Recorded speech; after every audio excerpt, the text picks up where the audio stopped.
Welcome to today's in-gym beginner calisthenics workout, full body edition. I'll include a free workout sheet in the description box below. Today's workout format is first warm up, then we're gonna do some positional drills, and then we're gonna do some skill training. Today we're gonna be learning how to crow pose. From there, we're gonna do 3 supersets, finishing with abs and some stretching.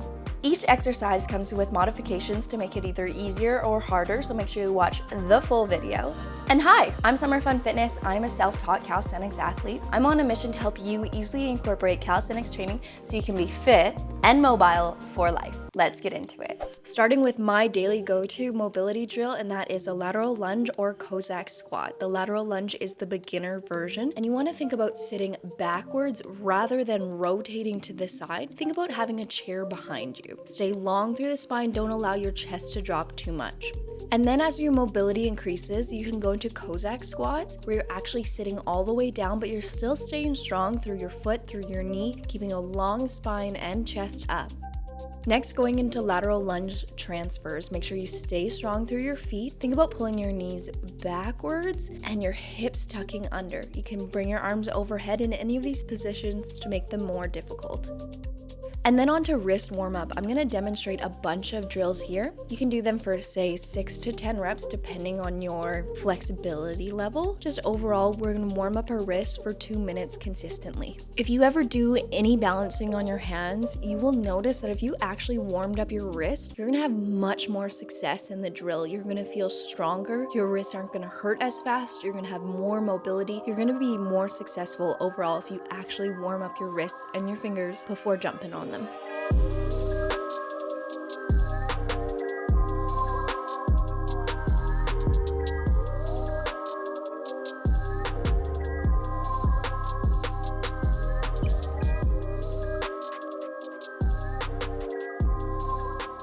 Onto hollow body holds. This is the most advanced position. This is not where you'd start as a beginner. I just want to show you what you're working towards. When you do a hollow body, when you do any variation of it, make sure that your low back is in contact with the ground and that you have your abs pulled in and evenly distributed. As a beginner, this is where I'd want you to start. Then over time, you can extend your legs to make it harder, or you can bring your arms up overhead to make it harder, or you can combine them at the same time, obviously moving much slower than I did in this video. Next, onto arch body holds, because we want to strengthen our back body as well. If you've ever done a handstand, I'm sure you've accidentally ended up in this arch body position, and then we want to have the strength to pull it back to a hollow body. Keep your feet together, and then to make it easier, you can bend your elbows, squeeze your glutes, lift up higher, try and keep your feet together.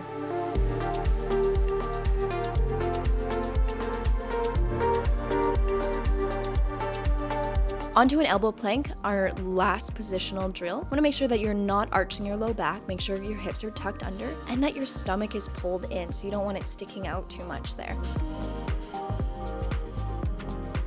And then make sure that your hands aren't crossing. Try and have your hand parallel with your elbow. And again, think about what is your stomach doing. Pull your abs back in. And then because we're training calisthenics, we're gonna do 10 to 15 minutes of skill training before moving on to our muscle building. To get into the crow, make sure that you're gripping with your fingers, you lean forward, you look up, you bring your heels towards your bum. Make sure that you're squeezing across your chest, balancing with your fingers, and trying to get lighter in your feet. You don't wanna look down at the ground like I'm doing here, and you don't want your knees on the outside of your arms. That's gonna be so much harder. So this clip is what you don't want to do. Instead, balance your knees just below your triceps on the backs of your arm and squeeze across your chest. You want to learn the crow pose because it's going to be a foundational component for other bent arm pushing skills. Of course, these are advanced drills. I'm just showing you so you know why we're doing the crow pose. You can even press the handstand from a crow one day. Onto one drill of active hang. So jump up to your pull-up bar and then set your scap down, creating space between your shoulders and your ears. This is very important. From there, we want to activate our scaps before we start doing pull-ups. We're going to do 8 reps of scap pull. So essentially, you're going from that dead hang position to pulling your scaps down your back and away from your ear, and repeating that for 8 reps.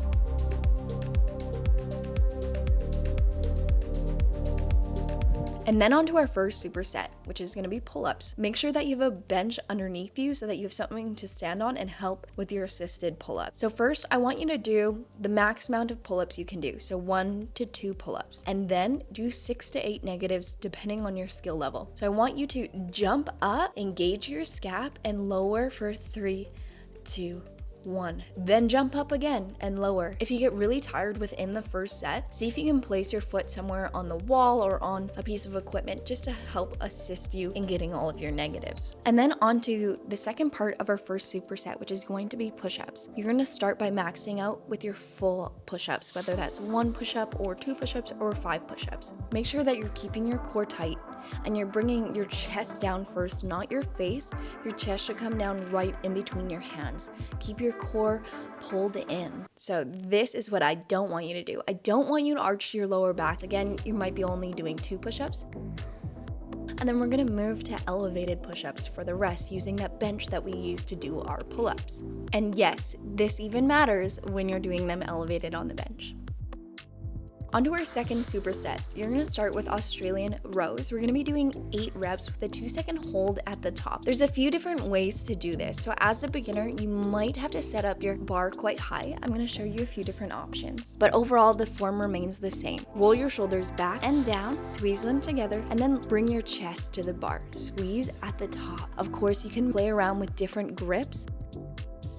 If that higher position was too easy for you, you can always lower it. And you can bend your knees when your core tires out. Of course, I would like it if you started with straight legs and then just bent your knees when you needed that extra assistance. If you're more advanced, you might be parallel to the ground, or you might even elevate your feet up on a box to make it more difficult. Even in this position, you can bend your knees to make it a little bit easier. And onto the second part of the superset. This is gonna be a straight bar support hold. Support holds are a fundamental skill in calisthenics. You definitely need them. They are typically done on parallel bars, but I don't have parallel bars today. So this will work out perfect. Make sure you set your scap down. See that? We're gonna be doing that all the time. And then you just hold, keeping your toes in front of you. Stay nice and strong, keep pushing down. It's really gonna help with so many other skills. And then on to our last superset of the day, we're gonna be working our lower body with long lunges. So we're gonna be strengthening at our very end range. There's 2 different ways to get into this position. I'll show you the first one. So the first one was top down.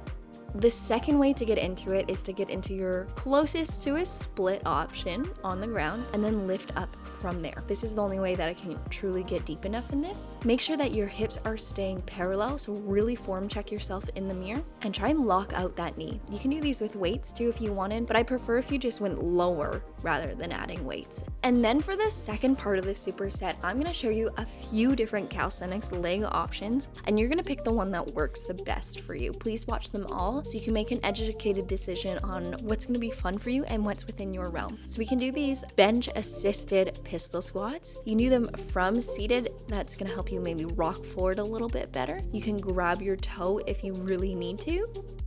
You can also just do negative, so really slowing it down in the part that you struggle with.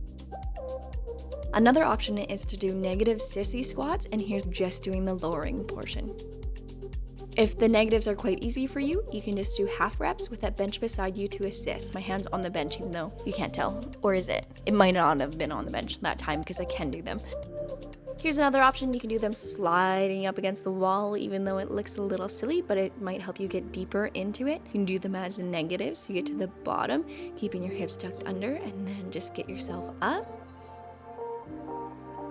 And of course, you can actually just do half reps here. And here's the last option for you to pick from for your second part of your superset. That's gonna be taking a weight and doing very deep, slow squats. These are so freaking good for every person to do, of course, unless you have an injury. But really, I'd advise most people to work on their deep squats, keeping their back flat, shoulders roll back and down, holding at the bottom before coming up. You can do these against the wall too if you're struggling with figuring out where you need to be. The closer your toes are to the wall, the better.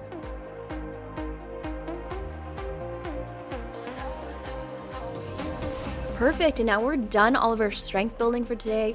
We're just gonna work on some abs really quick here. So we're just gonna do some tucks to hollow. I see people repping these out at the gym, but they keep their lower back arched. Don't do that. Don't cheat yourself. Keep your lower back touching the ground and just make it a little bit easier on yourself if you need it. It's a way better use of your time to actually build the strength rather than half-ass through the exercise and see no progress. So keep your low back down.